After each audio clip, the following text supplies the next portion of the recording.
Video games have never really been cheap, up until very recently, where digital releases make up a large portion of the market.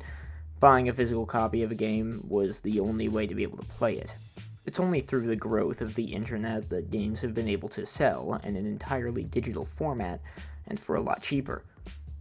Even now, AAA titles still run at a $70 standard, which has been retained since the 80s. But $70 is not a small amount of money. It's one of the most expensive yet incredibly accessible hobbies a person can have, and the distribution of wealth has been a long-standing problem throughout all of human history. Since the dawn of civilization and with the creation of class structures, a person usually had to be born into wealth to have any at all. As far back as ancient Mesopotamia, those with enough status wrote upon clay tablets their complaints about video game prices and GameStop's laughable business performance. Plato spoke about Knights of the Old Republic. Even Shakespeare famously wrote about Othello World for the Super Famicom. And that didn't even release until 1992. However, on one fateful day in 1994, all of that would change forever. Really, the 90s was an impressive decade for the video game industry. The former half of the 90s hold claim to some of the most influential video game releases of all time.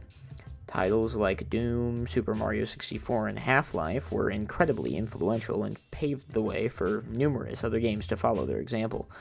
But none more important than that of the 1994 edutainment game, Gazillionaire. The game was born from the mind of Stephen Hoffman shortly after he moved back to San Francisco from Japan. With the birth of the internet, he launched his first company and set out on the project that became the game we all know and love. Hoffman wanted to create non-violent games, as he thought there were too many violent games out in the market at the time. He wanted to, quote, make them as fun as any shooter game out there, and educational, but you didn't feel like you were playing an educational game, end quote. A game where you felt as though you were playing a game, but you were learning. Hoffman and his wife, Naomi Kokobo, had a budget of $30,000, and development took 9 months. Together, they created the classic edutainment title of Gazillionaire.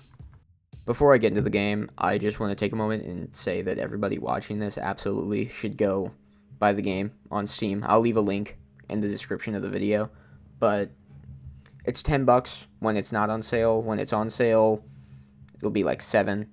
So yeah, go check it out. For this game, I'll be playing on beginner. This game can get ridiculously hard, and I do not feel like putting myself through that. Before the game begins, you have to decide which planets will be in the game and which ship you're going to be using throughout the game. Once you pick, that's the one you're stuck with, so you gotta choose carefully. Before you pick your ship, you gotta decide which planets you're gonna have in your solar system.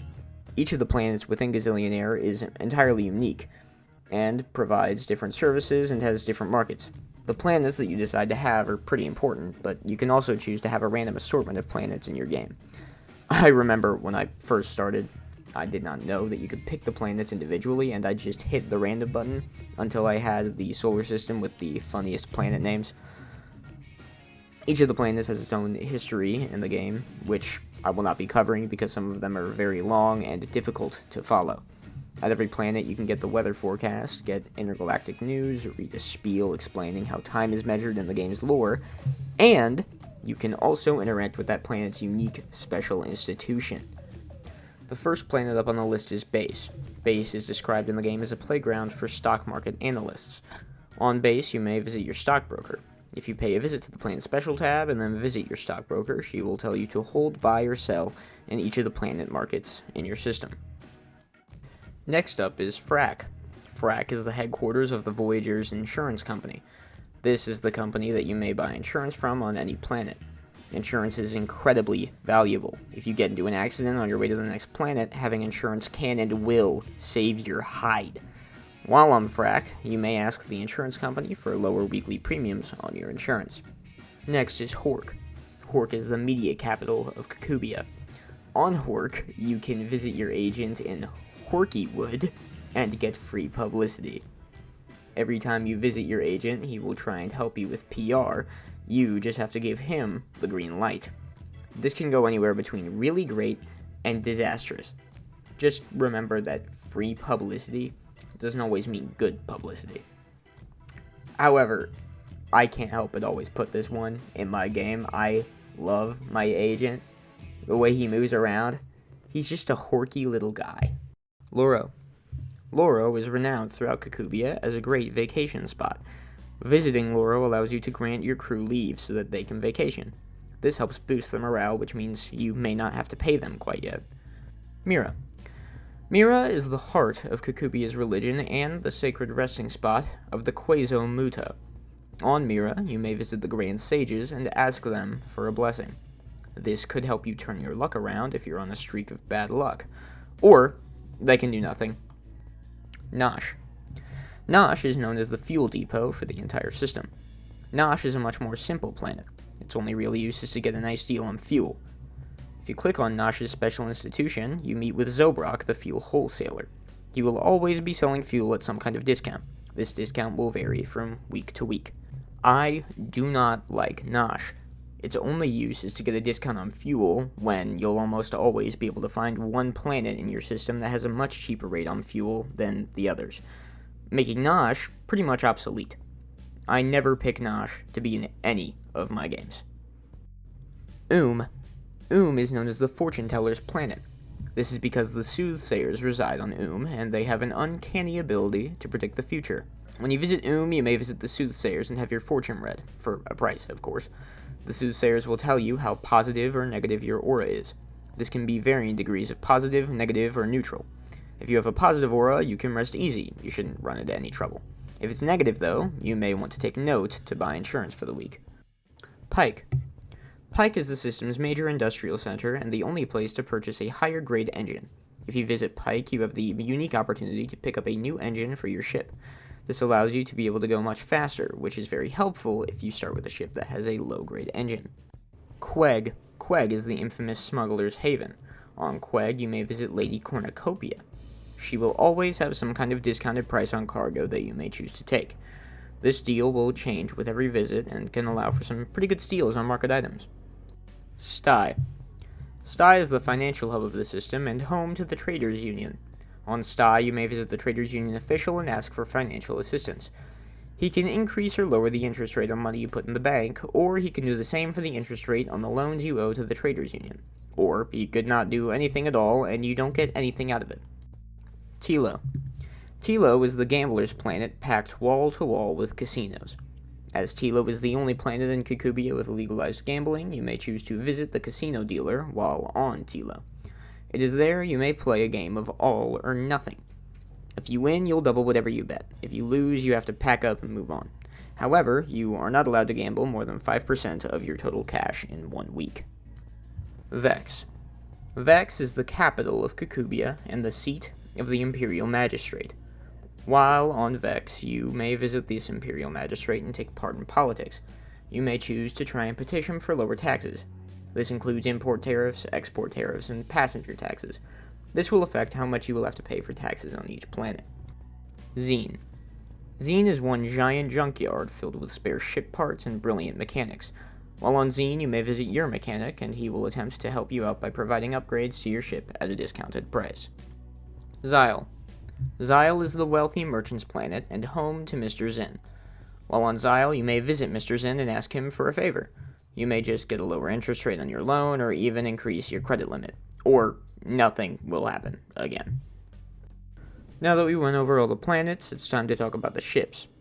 Each of the ships has its own unique stats that may change over the course of the game through upgrades. These stats are engine level, cargo limit, passenger limit, fuel tank limit, and the number of crew members required to operate the ship, aka the amount you have to pay your crew. The engine level is represented by quarps. The higher number of quarps on the engine, the faster the ship will go. The first ship to cover is the Stinger 12. It has a 7-quarp engine, can carry 100 tons of cargo and 8 passengers, and it requires 4 crew members to operate. But it only has a 20-ton fuel tank. If you want to beat your rival corporations to a planet in order to be the first one at the market, then this is probably the ship you want. The Flycatcher. The Flycatcher is a more middle-of-the-road ship. It has a 5-quarp engine, can carry 120 tons of cargo and 8 passengers, and it has a 40-ton fuel tank. It requires 5 crew members to operate. While this one is slower and costs more to pay the crew, 120 tons of cargo is a good trade-off. Le Roc is a less costly ship for those who want to focus on saving their funds. It has a 5-corp engine, a 65-ton fuel tank, it can carry 8 passengers, and it only requires 3 crew members to operate. The disadvantage of the ship is that it can only carry 80 tons of cargo. The Whaler 2000 is a giant of a ship that can carry an incredible 130 tons of cargo. It can also hold 50 tons of fuel and 11 passengers. However, due to the size of the ship, the Whaler has only a 2-corp engine and requires 6 crew members to maintain. Retina. The Retina is similar to Le Roc in that it requires only 3 crew members to operate. It has a 5-corp engine, can hold 100 tons of cargo, and 40 tons of fuel. This is honestly one of the less desirable ships, as it can only hold 6 passengers, which can be really big moneymakers. Cerebralis. Cerebralis is described as the industry standard. It has a 5-corp engine, requires 4 crew members to operate, and can hold 100 tons of cargo. It can hold 8 passengers and has a 40-ton fuel tank. Of all the available ships to choose from, it is the most moderate. The Globulizer. The Globulizer is fast. It comes with a 7-corp engine, requires 4 crew members to operate, can carry 7 passengers, and has a 30-ton fuel tank. Its biggest flaw is that it can only carry 80 tons of cargo.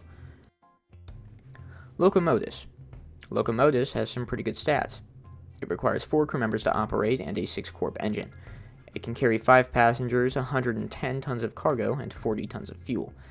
It may have a little less room for passengers, but Locomotus is an altogether very well-rounded ship. Mantagon. Mantagon is another well-rounded pick. It requires only 3 crew members to operate and has a 4-corp engine. It can carry 10 passengers, 90 tons of cargo, and 40 tons of fuel. It is definitely a slower ship with a less than tempting cargo bay for storage, but it has a low cost for crew and can carry plenty of passengers. Kegger. The Kegger is all about moving cargo. It can carry a whopping 150 tons of cargo and only requires 2 crew members to operate. It lacks in pretty much every other department. It can carry a pretty standard 35 tons of fuel, but it has room for just 1 passenger and has only a 3-corp engine. The Worm Shuttle. The Worm Shuttle is a ship devoted wholly to transporting passengers. It can carry an incredible 16 passengers and comes with a 6-corp engine. It has a 30-ton fuel tank, which means refueling will be often. Its major drawbacks lie in its measly 75-ton cargo bay, and that it requires an unbelievable 12 crew members to operate. Despite these drawbacks, it can be one of the best ships in the game, but we'll get to that later. Squidosity. Squidosity is similar to Locomotus. It has a 6-corp engine and room for 8 passengers. It can carry 110 tons of cargo and 40 tons of fuel, but it requires 6 crew members to operate. It has a smaller crew than Locomotus and can carry more passengers, and requires more crew members to operate. When you finally start your game, you will have an initial debt that scales based on difficulty. I'm playing on beginner difficulty, so my starting debt with Mr. Zinn is 120,000 Kubars. You have this initial debt because Mr. Zinn will loan you the money for your ship. All other loans you may need come from the Traders Union. Your initial goal should be to focus on working out of your debts. The game ends when either of you or one of your rival companies holds 5 million Kubars during their turn. Gameplay is honestly pretty standard. Every turn you can look at each planet's market and choose what types of cargo to buy and which planet to go to next. Aim of the game with cargo is simple. Buy low and sell high. The other primary way to make money is to pick up passengers. Passengers are where you can make a lot of money really fast. If you look below the passengers menu, you can see an advertising menu. Here you can choose what type of advertisements you want to pay for and how much you want to spend on those advertisements. Purchasing passenger advertising will have more passengers for you to pick up at your next destination, and advertising commodities will have more cargo for you to pick up at your next destination. Like I said before, passengers are a big moneymaker.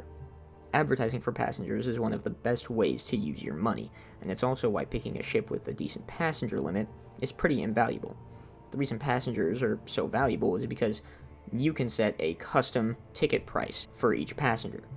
If it's too high, passengers won't come to your ship, even if you advertise. But once you have a lot of money, and you can pay $20,000 for passenger advertising, I've gotten payments as high as 5,000 Kubars, and still gotten full passengers almost every turn. In the main menu, you can also access your debts with both Mr. Zinn and the Traders Union, as well as your cash, your bank account, and the current Planet Stock Exchange. You may also choose to pay your crew and your taxes, and even buy insurance for the week. Your fuel gauge is visible on the far right side of the screen. There's also warehouses that let you store cargo on the current planet you're on, but I rarely find a use for them. Insurance is a completely different story. Whether you buy insurance or not should depend on a few factors. You should always check the weather and news in the planet menu before buying insurance. And if you're on Mira or you should try and get a blessing or your fortune read to see where your luck is at. If your luck isn't great, you should consider picking up insurance. This is because there are a number of random events you can come across in the game. These random events range between neutral, good, and bad. If you're hit by a random event, you'll likely wish you had insurance covering you because insurance will reimburse you for all damages done to your ship and even replace your lost cargo. There are a lot of these random events, so let's get to them. There are many different types of random events that may occur during any one playthrough. Within the game's code, they are labeled as neutral, good, or bad. These random events really help make this game exciting, as they've caused me to feel both extreme joy and extreme despair, as well as getting me pretty heated. Because these events are random, I will not have footage for them all, so instead I'll just leave some gameplay footage in their place if I couldn't get them during the game. First up are neutral events. Two of the possible neutral events are auction events. One of these types are ship auctions, and the other are facility auctions. Ship auctions are offered by the Traders Union. The Traders Union will offer an upgrade to your ship of some kind that you can input your secret bid for. This is almost always a cargo hold expansion. I don't know if there's a different kind that they'll sell to you. The next type of auction is a facility auction. The facility auction's description is, in an attempt to promote free trade in the economies, the Emperor is privatizing a government-owned facility. When this event appears, a random planet is selected for the facility to be on. This facility will earn the owner a set amount every time a rival corporation visits the planet. My personal strategy for auctions is to hit the middle button when it asks for my bid amount, and then shoot just a little bit above the generated middle price. This works sometimes, but I also tend to overshoot and bid way too much, so use this method at your own discretion. The third and final neutral event is Quazone Muta. A spirit of the venerated Quazone Muta appears before you. The spirit warns you not to travel to whatever planet you are about to visit, and that you should travel to a different one, which is also chosen by the spirit, immediately. You may choose to heed the spirit's warning, or continue along your path and take the risk. The first of the good events is Ship for Sale. Depending on how many Kubars you have, the message displayed for this event will change. If you have enough to trade in, the Traders Union gives you a one-time offer to trade in your ship for one with a larger cargo hold. This will only cost you whatever amount is displayed, Kubars. And the Traders Union is even willing to raise your credit limit by 25,000 Kubars. If you don't have enough Kubars for the trade, the Traders Union will cover the remaining cost and raise your credit limit if you choose to make the trade. Next is Warehouse Space for Sale. This one is the same but with warehouse space, and it also changes depending on how much money you have. The next one is No Need to Pay. This one has a few different possible messages, and one is chosen at random. Some of them are pretty funny. First is, because you have been complaining so much about how difficult it is to run a business and how the competition is driving you under, your crew reluctantly agrees to forget about any money you owe them. This means you don't have to pay however much you owe them Kubars and employee wages. Next is, because your company is struggling to make a profit and your crew is afraid of losing their jobs, they reluctantly agree to forget about any money you owe them. The last one is, because of a special deal you cut with the union boss, your crew reluctantly agrees to forget about the money you owe them. Moving on, Emperor Dread Nicholson. Supreme Commander Dread Nicholson grants your business an emergency tax break, and you now owe 0 Kubars in taxes and tariffs. Super Deal. This event allows you to net a free upgrade on your engine, which is pretty useful, especially if you didn't pick Pike as one of the planets in your system. Then, your Insurance Agent. Your insurance agent lowers your premiums due to a reassessment of your accident records. Lower interest rate. This event has 2 different possibilities when it occurs. Either your interest rate will lower with Mr. Zinn, or your interest rate will lower with the Traders Union. Higher interest rate. The Traders Union raises your interest rate on your bank account to encourage you to deposit more money. Need more money? Mr. Zinn offers to increase the amount of your loan by 50,000 Kubars because he feels your company is a good investment. He will give you money, raise your credit limit, and your interest rate will remain unchanged if you accept his offer. Higher credit limit. Like the lower interest rate event, this event name pertains to two different events, one affecting Mr. Zinn's loan and the other affecting the Traders Union loan. Both events simply raise your credit limit on each of your credit limits for the respective party. Money, money, money. A wealthy relative of yours passes and leaves you a bunch of money. You're in the money. You win the lottery and receive a bunch of money. Free warehouse space. The Traders Union increases your warehouse space to encourage you to use the warehouses more often. Scooter J. You run across Scooter J, a smuggler who offers to buy all of your cargo for a promised amount of Kubars. Under Imperial law, you are forbidden to make the trade. You may choose to break the law and accept Scooter's offer, or simply walk away from the deal and continue on. With all the ones where you can break the law, there will be a second possible random event where you are caught. The Imperial Police had you under surveillance the entire time, and you are fined X amount of Kubars and given a warning. Hands. You encounter Hands, a well-known crook and racketeer. He offers to exchange the cargo on your ship for X tons of exotic. Taking this deal would be illegal, as you know the goods are stolen. You may choose to break the law and accept his offer. Ship stranded. This event changes based on how much money you have. You're stopped by a broken down ship. The captain asks if you will loan him X Kubars to repair his ship so he can return to X planet. He promises to pay you back when you arrive home.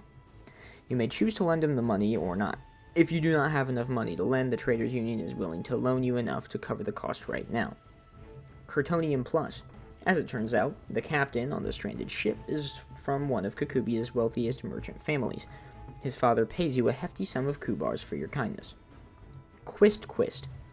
You run into Quist, someone the game describes as a high-flying financier. He says he has planned a surefire scheme for making millions. If you invest X Kubars with him, he guarantees you a tenfold profit in a month or two. You may choose to decline his offer or invest the money. Supporting art. Your company is approached by The Wobbler, a starving artist.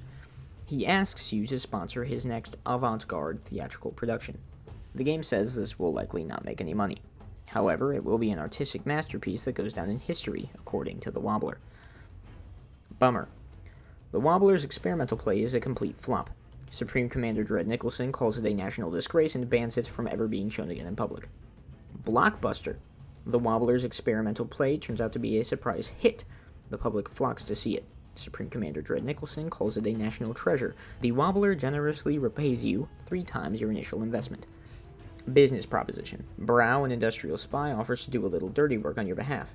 If you pay him what he asks, he will sabotage your competitors' companies. Brow assures you that he is an expert and won't let you down. If you're caught, you're fined. But if it succeeds, a number of messages can be displayed, and one of them is picked at random. I won't go over them because there's a lot of them, but the outcome of your competitors' companies is impacted very negatively by this event. I'm starting to realize how many random events there actually are, and there's too many to cover. So I'm just gonna do the more interesting ones, and I'll highlight those. First off, flipping coin. Your ship is stopped by Yo-Yo, a notorious gambler. He'll flip a coin. If it comes up tails, he'll pay you X Kubars. If heads, you'll pay him X Kubars. Heads, you lose. You should know by now that you shouldn't gamble with a pro. Free advice is definitely the most interesting of the good random events because it has a bunch of random messages it can give, and they're all tips for how to play the game. The first one is never invest in the stock market until you've paid off all your debts. Next is always try to fill up your ship's cargo bay. It's better to make a small profit than no profit at all. Next up, always look for the commodities with the highest potential profit margin. Cheap goods usually don't pay enough to cover your expenses. Don't pay your crew until you absolutely have to. That same money could be in the bank earning interest. Don't pay your taxes until you absolutely have to. That same money could also be in the bank earning interest. Only invest in stocks which are on an upward trend. Don't purchase a larger ship until you've paid off all your debts. Don't buy facilities until you've paid off all your debts. If Mr. Zinn or the Traders Union offers to extend your credit limit, always say yes. Always obey the law. Don't follow that one. Make sure you have a faster engine than your competitors. Speed makes a difference. Don't use the warehouse until you've paid off all your debts. Remember that goods sitting in the warehouse cost money, and you're paying interest on that money every turn. Always read the daily news and weather reports. If they predict trouble, buy insurance before traveling. Always try the planned specials. They tend to do more good than harm. Luck runs in streaks. If you're on a bad luck streak, make sure to buy insurance before traveling. Always fill up on fuel when the price is cheap. Make sure to raise your passenger ticket prices and advertise. The combination of high ticket prices and advertising can bring in more money. Never allow your crew to go on strike. When they demand to be paid, you'd better pay them. Mr. Zinn typically offers a better rate than the Traders Union. If possible, don't pay off Mr. Zinn's loan until you've completely paid off your Traders Union debt. Look to buy the commodities at the highest price range with the greatest room for profit. Remember, you have a limited cargo space, so you must maximize your profit potential. Automating computer system. You happen across Meeg, an adolescent technoid who claims to know just about everything. Meeg offers to reprogram your ship's computers, allowing you to replace one of your crew members with a fully automated system for X Kubars. And this may upset the labor union. However, it could save you money in the long run. System screwed. Shouldn't have let Meeg near your computers. He crashes your entire system, delaying your trip, and now you have to purchase a very expensive motherboard to get the system back up and running again. Meeg doesn't charge you this time, but the parts cost you X Kubars. Success. Meeg is successful and manages to reprogram your system, allowing you to eliminate one of your crew members from your payroll. The labor union is very unhappy with this. Home for Tramp. You run into Spike the Space Mutt. He hops on board and makes himself at home. You may adopt this stray or leave him on his asteroid. Nightmare. Spike is a horrible dog, and you end up dumping him on an asteroid after he destroys numerous parts of your ship, inflicting X Kubars worth of damage on your ship. In my personal experience, you should never adopt Spike the Space Mutt. He will always destroy your ship. The last one, Water Guzzler. Stubbs, a crazed water junkie, offers to pay X Kubars for all the water on your ship. If you accept, this means your passengers and crew cannot have a drink nor take a bath until they reach the next planet. If you're lucky, this won't cause any real problems. Wrong planet.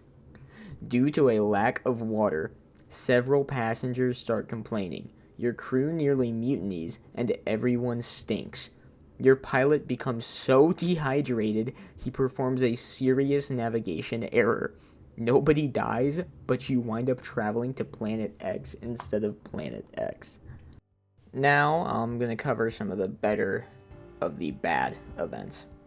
These are just ones that really caught my eye while I was looking at them. Also, any ones that I got footage of. I like this one.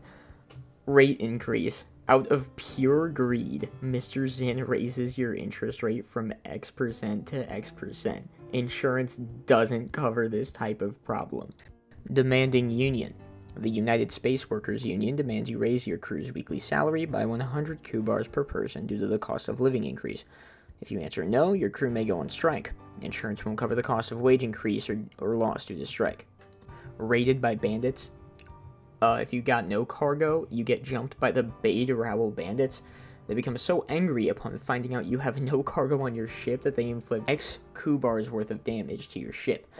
Luckily, if you have insurance, you'll be covered and reimbursed for all damages. If you do have cargo, you are jumped by the Bade Rowell bandits.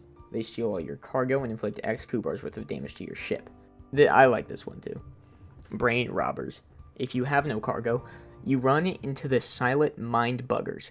Without even boarding your ship, they steal the brains of 2 of your crew members and melt down your primary navigation circuits in the process, causing X Kubars worth of damage. Insurance will cover this if you pay for it. If you do have cargo, they steal the brains of 2 of your crew members and all of your cargo, and melt down your primary navigation circuits without entering your ship. Unfortunate collision. You are unlucky enough to run straight into a herd of mindless lipo junkies. These huge space whales smack into your ship and inflict X Kubars worth of damage. Insurance will reimburse you for this if you bought it. Fuel tank trouble. Your ship's engineer manages to stop a leak in your fuel tank, but not before you lose half of your fuel. Insurance will send out a tanker to refuel your tank if you pay for it. And then the last one I'm going to cover, travel delayed. Travel delayed will randomly appear after being faced with one or more of the previous events. Because of all the trouble you had, it took much longer to reach your destination planet.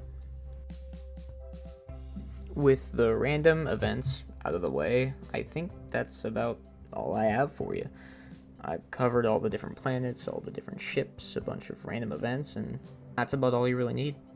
If you can't tell, I really love this game. The idea that something that, in terms of internet history, is practically ancient, still holds up so well, is incredible to me. I'll hop on a call with a friend and we'll both boot this up and play it for hours. All we'll do is share what's happened in each of our games, and it'll be some of the most fun I've ever had. This is the first time I've really done a project like this, and I'm really glad I did. I have a newfound respect for the people that sit down and edit videos like these, because it takes a long time to do. I'm happy I could put something out there and share my love for Gazillionaire with others. Again, the link to the game's Steam page is in the description. Go check it out. Thanks for watching. Good night.